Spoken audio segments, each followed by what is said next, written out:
What's in the box, man? What's in the box? Yeah, what is in the box? Hi, folks. Long time no see. It's Johnny the Yell Shell. What is in this box? Well, maybe the label here will give us a clue. Hi-yi. Appropriate. It's a ki for a Japanese guy to examine. So, in reality, Hi-E was a component manufacturing company. Started sometime in the 70s by a fellow named Harlan Myers to be exact. Unfortunately, old Harlan isn't with us anymore. He died in 2013. My man was born in the 1920s, so, you know, he got a nice long life. Hi-E stuff. It's not as rare as some of the Pinot Moroni stuff or some of the things that I've shown here in the past, but new old stock Hi-E stuff is kind of rare, and the more important thing is that this is a prime example of the pursuit of lightweight components at any cost. Some of Hi-E's designs are fairly good. I think that Harlan was the type of guy who, it seems, you know, just sort of delving into the components he's made, was willing to try anything. Even things where any engineer would tell you that it was the most ridiculous idea possible. People would stare at you and think you were, you know, an exceptional individual if you told them about some of his ideas. But, you know, it's well regarded, and finally, I have three examples of some Hi-E stuff, as well as the historical knowledge to delve in some of the stuff I don't have. So, number one, let's take a look at these pedals. Now, when these came in, I was super excited because although I've seen pictures of these before on the internet, I've never actually gotten to hold a pair. And what's more, a new old stock pair. Pretty cool. These, as you can probably tell by looking at them, are not your average bear trap. These pedals have a dropped platform design, so pedal threads here, so sort of the axis of rotation is here, and your foot, although the sole of your shoe is lower, your actual foot is directly in line with it. Now, where have we seen this before? Class, where have we seen this before?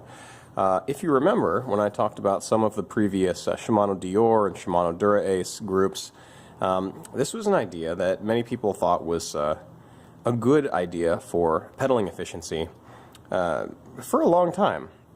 And in fact, Harlan Myers presaged Shimano's implementation of this dropped pedal design by quite a few years. Now, if you want to know more about the advantages and disadvantages of it, you know, I'm not going to go into it here. That's not what this video is about. You can reference my crazy pedal video. It's maybe 20 back. Yeah, the Shimano ones were achieved in a different way, though. They had an extraordinarily oversized pedal spindle axis, and they, truth be told, they were probably a lot safer and a lot easier to use. The Hi-E ones were great because you could use them on any crank, so you could take your Campy record cranks and you could use his pedals on them. And they're actually kind of a nice example of his construction methods. Oh, by the way, Hi-E, if you're wondering what Hi-E stands for, it's H-I-capital E. It just stands for high efficiency. That's the name of this company. So this guy was a huge fan, Harlan, was a huge fan of bolting shit together and using pop rivets to hold things together. And you can see in the construction of this pedal, we have what, you know, more or less appears to be like a washing machine bearing, which is bolted, its casing is bolted onto this piece of simple, it's just sheet metal, it's just plate aluminum, which has been bent into this configuration, and bolts hold together the, knowing him, I'm guessing it's aluminum, although it might be steel. Yeah, no magnetism there whatsoever. So, these pedals, they seem fairly narrow, don't they? When you're looking at these, you have to keep in mind that they were intended to be used with classic cycling shoes. So some old CDs or Dedo Pietros or any of the prototypical cycling shoes which didn't have let's call it either a 2 or 3 bolt hole pattern for attaching a clipless cleat. What they actually had was a real cleat. So you can imagine a small wedge with a slit cut out of it, and you'd slide your foot in under the toe cage, and you would have nailed this cleat to the bottom of your shoe. Usually the shoes are made of leather or wood, and it would slide up over and go, and so you could sort of pull through your pedal rotation using it. So kind of neat. With those type of shoes and that type of cleat system, you really didn't need it to be much wider than this. You can see the small cutouts here for the toe straps. And to use a cage, you would have just unbolted one side of this, attached the cage, and then reattached these nuts. There are some other strange things with these. Having your pedal off-center like this, so it's more leverage that's going to rock the pedal back and forth, and there's a likelihood that you could have some breakage or have the pedal unthread. And he's very explicit in his instructions about how you are meant to install these. It's nice that these came with the original documentation. So, it's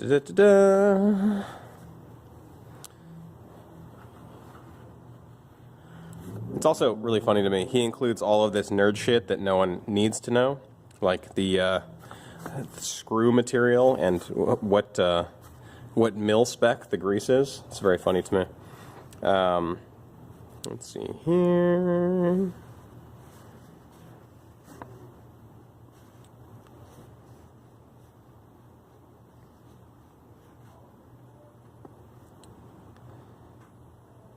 Yeah. The last sentence is the only pertinent sentence, so basically from here forward. Because of this off-kilter arrangement, you are instructed to do 2 things. So number 1 is, do you see this U-shaped washer on there? So number 1, this is also how I know that these have never been installed, is because this is still U-shaped. So these are definitely new, it's old stock. So what we have is a sort of dual thread retention device. You are meant to apply Loctite to the threads themselves, and this is somewhat of a crush washer. What it's going to do is, as you thread the pedal on, when you get to that final stage of tightness, it's going to deform this washer so much that it'll basically be flat. In fact, the instructions tell you to crank these down until this washer is completely flat. But it's also going to have some elasticity and some memory of how it had been, and it's going to, kind of like a lock washer, or certain lock washers, it's going to jam against the crank arm, and it's going to keep the threads more fully engaged. So I was very concerned about this coming loose. Loctite, as well as a sort of crushed lock washer. So this is just one example of the outside-of-the-box thinking that high-E products were known for. The other items that I have, I'll show you, and then I'll talk a little bit about the things that I don't have because they either readily broke or... Hey, you hear that? Phone's ringing again. What did I tell you? Phone always rings when I start doing a video. Uncanny. So the other products were even stranger, and I wish I had some in front of you, but it'll be well worth your effort to Google this. And because of e-bikes, you have to put high-E in quotation marks, and then you'll get a bunch of pictures of his products over the years. Well-known high-E products include hubs like this. So this is not exclusively a high-E thing. This is called a high-low or high-flange, low-flange hub. The thinking behind these is you have a more aerodynamic, sort of narrow profile. You usually radially lace the non-drive side, and then you'll have very short, stiff spokes, and you'll have a stiffer, more resistant, and also stronger wheel by using a very high flange on this side. It's also a way to get sort of most of the strength of a high flange hub while still cutting weight. So if you haven't picked up on this through narrative, he was really, really weight obsessed. And obsessed with small details that you wouldn't normally think someone would be obsessed with. So he sold a small facing tool for your frame. So in order to use his hubs for perfect alignment, you would actually have to, well, you wouldn't have to. I've used high E hubs on kind of anything, and they work just fine. But Harlan would have liked that for certain hubs and for certain quick releases, because he did make his own quick releases, although how quick they are is a matter of debate. He sold a small facing tool, a small tool where you would put it on the dropouts of your frame, and it had cutting face, and you would score the outside and prepare it for his ultra special hubs and quick releases. So most of his hubs you're going to find are 3-piece construction. So in the case of this one, when I'm talking about 3-piece, 1-piece, forged, I'm speaking exclusively of the hub shell itself. Obviously, there are many more parts than that to this. There's the axle and the bearings, but early Philwood hubs were made in a very similar manner to these. And so what we have is a tube, and the 2 hub flanges are machined out of probably billet aluminum, and then they are usually press fit and epoxied, although some are just press fit, some are just epoxied sort of loosely. There's a bunch of different ways you can do it. I showed you the custom track hub I made out of a broken nuke-proof hub. Those were fairly slip fit. They were just like epoxy. Like basically, it was just the epoxy that was the holding power of those. So you'll find that like modern Philwoods, for example, and most modern hubs, they are extensively machined. So they are 1 piece. They're not using this pressed together 3-piece construction. And that's a good thing. I mean, these come apart semi-frequently. Although the central spacer, where the axle passes through, is not that important. I showed you the Hershey Racing hub that we have here, which literally has clear Lexan, like clear plastic for this central piece. So, you know, your mileage may vary. That one survived long enough to be ridden, abused, to the point where the rim didn't work anymore, and then it was cut out of the hub and put into the museum. So what kind of quick release skewers would come with some high E hubs? As far as I can tell, there were 2 varieties. This is the one that I would actually trust. The other ones are really suspect. This is a quick release, or slow release, as you might call it, of Harlan's design. And it's very, very lightweight. I'm fairly confident that even the skewer portion of this is made from aluminum. So yes, this is non-ferrous, non-magnetic. So when's the last time you saw that shit, eh? We have lots of titanium skewers nowadays. We have lots and lots of steel ones. But to have a skewer where your whole life, and remember, this is from an era when we didn't have lawyer's lips on forks. Lawyer's lips are those little tabs that will retain the wheel even if the quick release is all the way open. So this is from an era when if this comes loose, your frickin' wheel will just fall out of your frame if you unweight it. So we've got an aluminum shaft and 2 machined aluminum nuts. And you twist it on using just this little nubbin here. Still, this is a lot more robust than the other version of this, which is completely flat on one end, completely flat on the other, and has a plastic wing nut glued to the top of it. You know, I don't think very many people died using his stuff because he's spoken about with some reverence. So I also think that it was a more responsible time period. I mean, we live in sort of a nerfed world in 2018 in America where, you know, you can buy scalding hot coffee and pour it all over your lap and then sue McDonald's for $1 million. I know that happened 20 years ago. I'm old. Get over it. Point being that I think that Harlan came up in a time period when you would use your judgment and look at an item that had a bunch of fucking holes drilled in it and was made from glued together aluminum or pop rivets and go, how much does it weigh? Yeah, okay, I'm willing to take the risk. A different America, folks. A different America. So Harlan's other products. What do we have? Well, it might be simpler to list what he didn't make because the man made a lot of different things. He made water bottle cages of his own design, very, very light, saddles, seat posts, entire frames, all of the components that went with the frame, headset, bottom bracket, cranks, wheels, rims, aluminum. Catch this. My man made aluminum spoke nipples. Made them. He made aluminum spoke nipples and would build you wheels using his hubs, his rims. I think someone else's spokes, but and his nipples. He He had some really questionable design choices, but again, he was so far ahead of anyone else in his field that some mistakes. Oh, you know what it's like?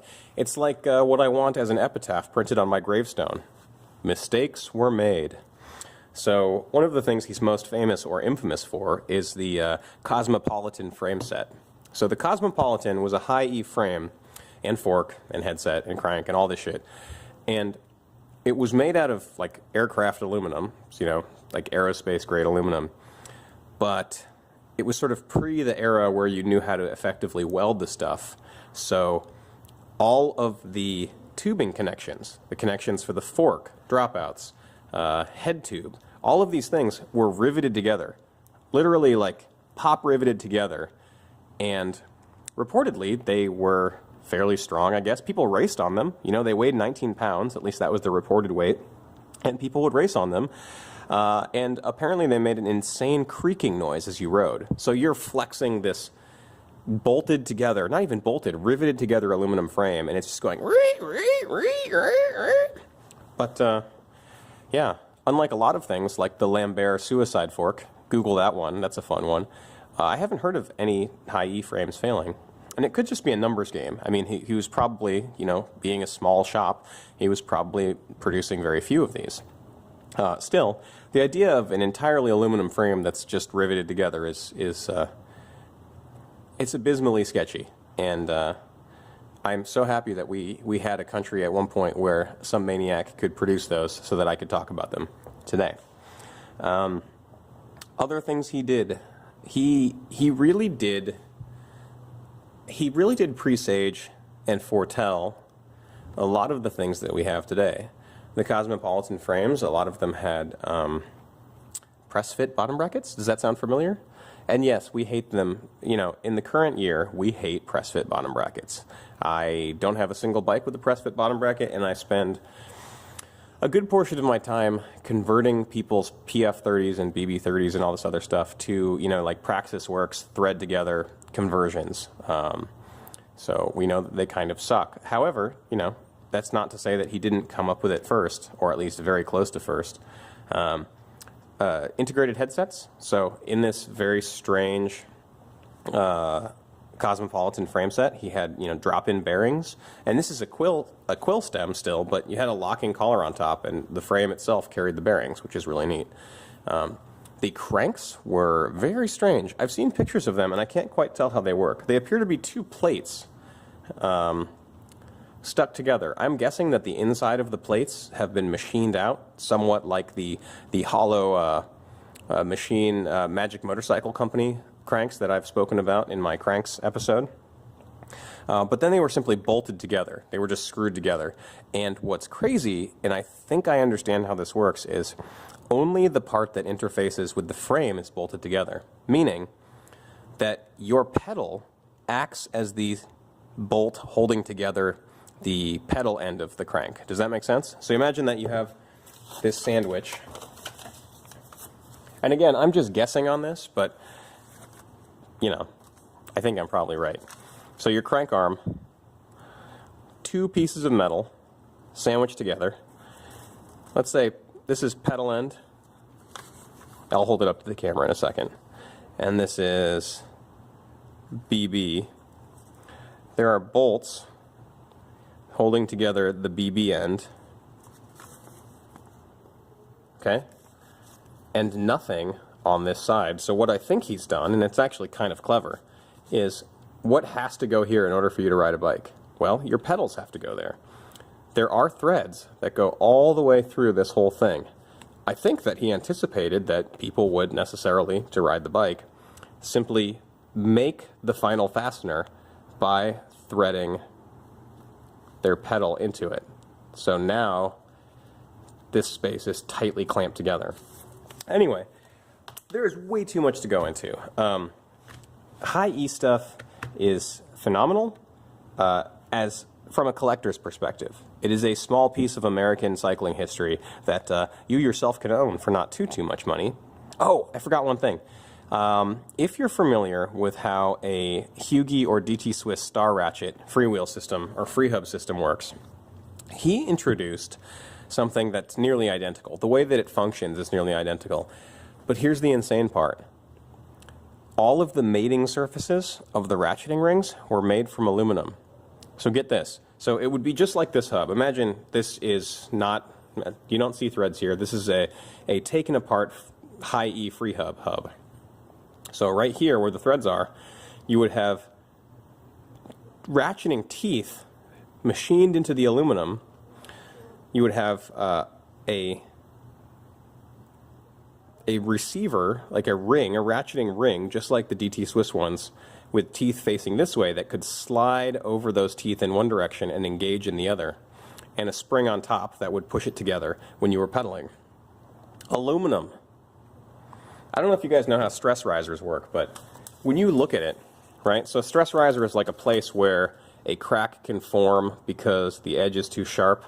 So like if this were a joint, right, I don't care what it is, it's like two plates that are welded, or maybe this is a corner of the webbing of a Campagnolo crank, hint hint, those crack all the time, and you have a really sharp transition like this, right, you have a high likelihood of this point here, which is called the stress riser, starting a crack, and the crack will propagate and the two pieces will break apart. Okay? So a good example of how to fix this is if you have a frame, you'll notice that there's a small cutout on the back of the seat tube where you clamp the seat post. It's a slit cut into the back of the seat tube so that when you, let's say there's a seat post clamp here, when you tighten this, it can actually flex inward slightly and clamp the seat post in place. So look at your bike right now. Look at your bike and see what they've done. On well-designed bicycles, the slit terminates in a hole that has been drilled. Now why is that? It's to eliminate stress risers. So when they're clamping and loosening and clamping and loosening the seat tube, the drilled out hole spreads that stress riser over this entire area. Does that make sense? Where, if you just had a slit cut in, all of that stress would be right at the tip of that slit, and it would eventually crack all the way down the frame. So, that's how stress risers work. And I will rewind the tape and realize that I was talking about something high E related and talking about stress risers.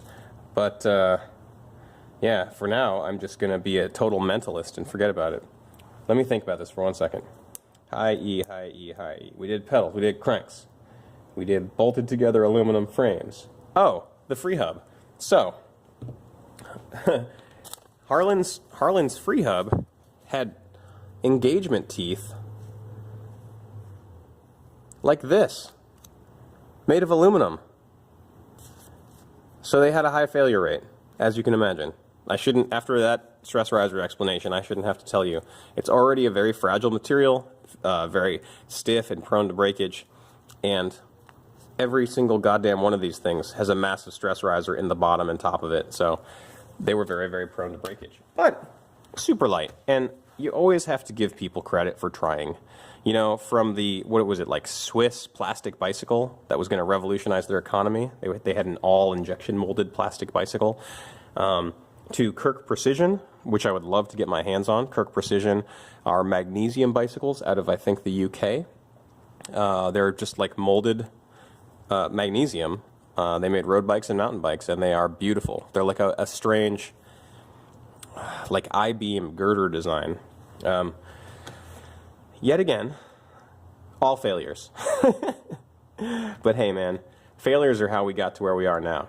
There's a million dumb monkeys that got brained by rocks so that you could sit here and watch a YouTube video from another dumb monkey explaining how a dead man's hubs worked. That's about all I have on high E. I may do an update if a frame of his ever comes in. If you want to see some of his stuff, there is a bicycle museum called First Flight in, God damn it, where are they? They're in the South somewhere, like Tennessee or some other place. I fully plan on going on a trip down there. If you're into vintage mountain bike stuff, if you're into weird, esoteric vintage road stuff like this, you can ask nicely, and apparently sometimes they will let you see it. Their website, although it's been dicey lately, I'm not sure what they're doing with their website. Their website used to be a repository of amazing knowledge, especially regarding mountain bike, vintage mountain bike, the beginning of mountain bike technology. And they ran the MOMBAT, Museum of Mountain Bike Art and Technology, MOMBAT. They ran like a digital museum. You could look through all this history. So I highly encourage you to check their shit out. If I can figure out how to do it, I will put links to it in the description below. Don't count on it, but if I figure it out, I will go ahead and do that. And yeah, long time no see. Thanks for watching again. Keep sharing, doodling, liking, subscribing, hopefully jacking off to this content. It's very jackable content. And I had a thought for another segment I'm going to do, which would be very easy, and I could upload quite often. The gist is this. Let me know in the comments if this sounds utterly insane or something you'd like to watch. I'm going to get a screen recorder going and a webcam and film myself scrolling through like Bike Rumor and Velo News and talk shit. I'm just going to give my shitty perspective on all of the new products and opinions that are coming out. Kind of like a reaction video, but more just like an angry middle-aged guy bitching about how the direction of the bike industry. Oh, I should call it the Rivendell Show. An angry middle-aged man bitching about the direction the bike industry is taking. That's what I'll call it. Anyway, Yellow Sheldon out. Have a good night.